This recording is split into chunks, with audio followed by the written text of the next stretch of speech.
that is sometimes called inelastic scattering, but whatever it is, it's just heat that gets lost. And so the hypothesis here with cables is that if we are able to change the molecular structure of copper and other conductors, there would be less loss of electricity. Therefore, if these are signals, electrical impulse signals, television, radio, all the signals that go through the cables, there would be less noise at the other end. Less accumulation of noise and a more efficient signal. In fact, we've even done tests with audio signals over distance and radio frequencies, radio stations like that, and television stations in the 90s and early 90s and late 80s. And the picture was clear, the signal was brighter, the transients were more distinct, the imaging of the video was increased. So this is a revolution in understanding, because there was no change at the molecular structure on forward. It was a change in the field of that electrical structure, so more fundamental. So this test, this was done recently. We've done a lot of research over the last 27 years. This was hot off the press. I wanted to do it before I came to Taiwan here. So the hypothesis was to enhance coherence, or to enhance the efficiency of electricity through conductors. So let's go ahead here. So first of all, we chose a location that was away from power lines, away from variables, environmental variables that cities have. You have like electromagnetic fields and other.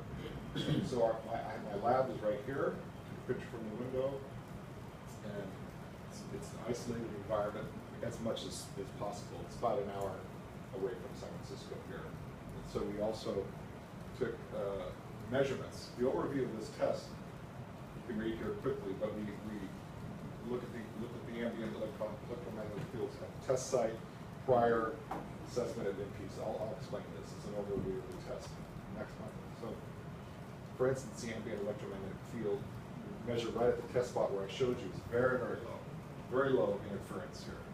So we're looking at a clean environment to conduct this test. So we wanted to see how much the PET master processor, this is a term, performance enhancing technology. PET master processor is a device about this big. It's not that large, and it creates these fields.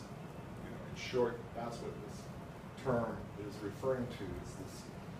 Is this field generating device that affects matter.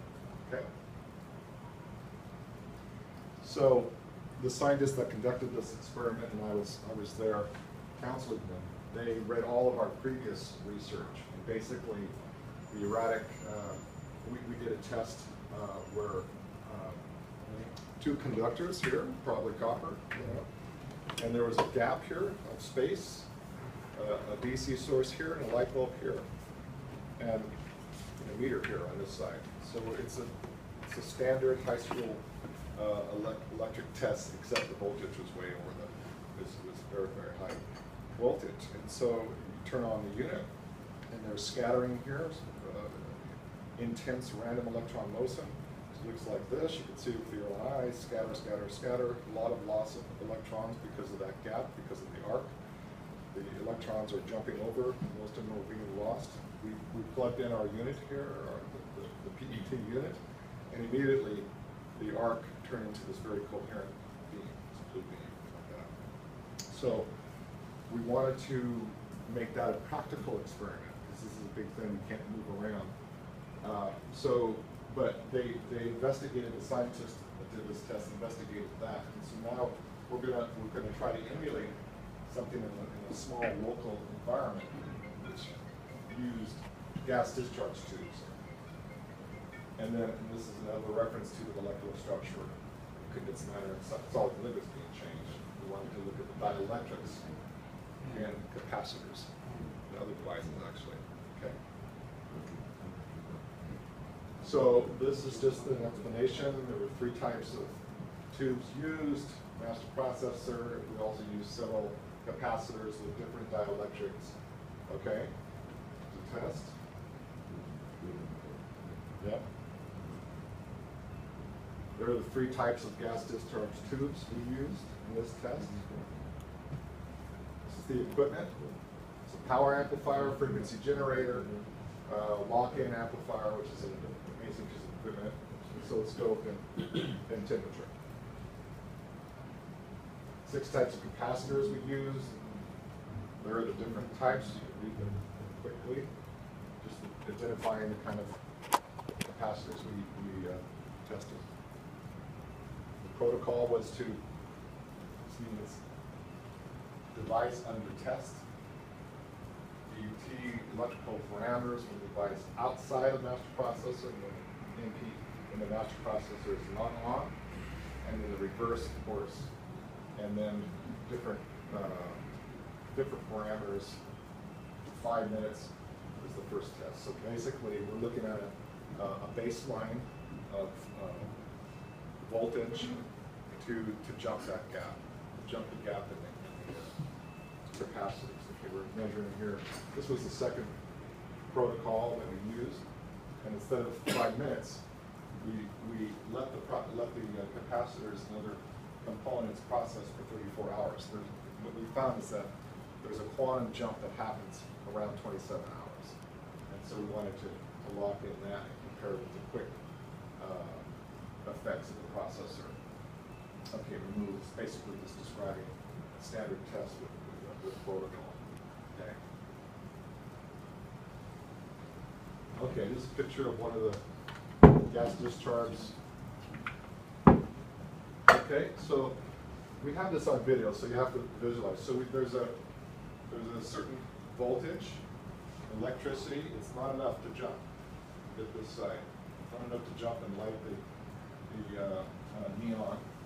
The neon will discharge electrons in the form of lights and heat.